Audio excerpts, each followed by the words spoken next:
J'aimerais m'adresser aujourd'hui à toutes les personnes qui ont peur. Ils ont peur des sorciers. Ils ont peur de certaines situations. Je m'adresse à vous qui avez peur. Lorsque vous savez qu'un tel est sorcier dans votre famille et que vous croisez cette personne sur une place publique, vous évitez d'aller à sa rencontre. Vous changez de direction. Vous êtes un chrétien. C'est à cette personne d'avoir peur de vous. Parce qu'à l'intérieur de vous, il y a l'esprit le plus puissant qui soit. Et c'est le sorcier qui doit vous craindre. Ce n'est pas à vous de fuir devant le sorcier. Vous faites honte à votre Dieu. Il y a un Dieu qui veille sur vous. Il y a un Dieu qui vous regarde. Souvenez-vous des enfants d'Israël dans le livre des Nombres. Rappelez-vous de ce que le roi Balak a voulu faire contre ses enfants d'Israël. Qu'est-ce qui s'est passé? Dieu a envoyé un ange protéger les enfants d'Israël afin de changer la malédiction en bénédiction. Si vous lisez la parole de Dieu, vous serez informé sur ce que Dieu vous a accordé comme héritage. Si vous ne lisez pas, vous resterez des illettrés spirituels et le diable viendra et continuera à voler votre héritage. La question ici, c'est est-ce que vous savez qui vous êtes? Je parle ici à quelqu'un qui craint un sorcier, à quelqu'un qui a peur de la sorcellerie. Chacun de nous a un père et en esprit, nous avons également un père. Les chrétiens ou les personnes qui servent Dieu en réalité ont un père. Les sorciers et toutes les personnes qui se mélangent dans le satanisme ont également un père. Et votre père à vous a vaincu leur père à eux. Pourquoi donc continues-tu à te cacher lorsque tu vois quelqu'un qui en veut à ta vie? Pourquoi continues-tu à ne pas visiter ou à ne pas accepter la visite d'un pseudo-sorcier? Tout est dans la perception que vous avez de vous-même. Il est très important de savoir qui vous êtes. Les enfants d'Israël étaient en Égypte en tant qu'esclaves.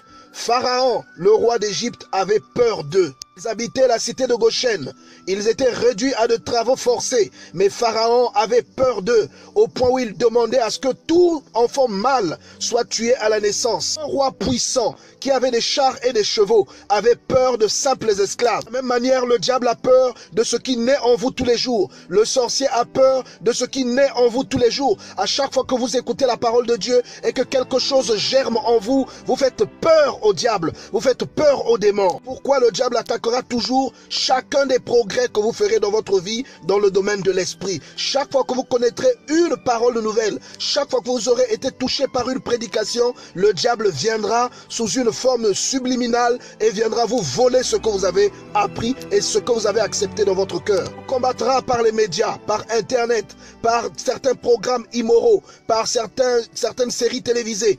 Il vous combattra par certains types de danse. Il vous combattra par certains types de chansons. Il vous combattra par certaines fréquentations.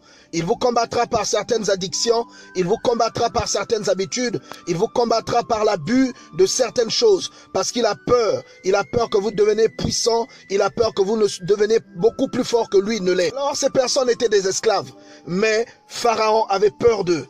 Et vous également aujourd'hui, vous avez des pharaons dans vos vies. Mais je vous apprends une chose que vous ne savez peut-être pas. Ces pharaons ont peur de vous. Les enfants d'Israël étaient dans les plaines de Moab. Le roi Balak les a vus et il a eu peur d'eux. En Israël, il n'y avait aucun roi. Balak était un roi.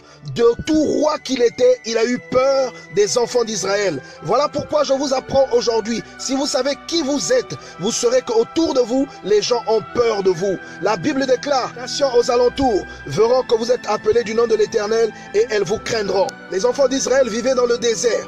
Il n'y a rien à manger dans le désert. Il n'y a rien à boire dans le désert. Alors il y a peut-être quelqu'un qui traverse le désert aujourd'hui. Il y a peut-être quelqu'un qui se dit que je ne suis plus rien parce que j'ai perdu mon emploi, parce que j'ai perdu tout ce que j'avais. Et tu es en train de parcourir le désert en ce moment et tu te dis qu'il y a des pharaons qui se sont pointés, qui se sont levés au-dessus de ta vie et qui te font peur. Je t'apprends une chose ce soir, bien-aimé dans le Seigneur. Ces pharaons-là ont peur de toi. Le roi de Moab avait une armée, il avait des chars et des chevaux. Et les enfants d'Israël n'avaient que le désert avec leurs tentes et leurs brebis. Mais le roi de Moab avait peur des enfants d'Israël.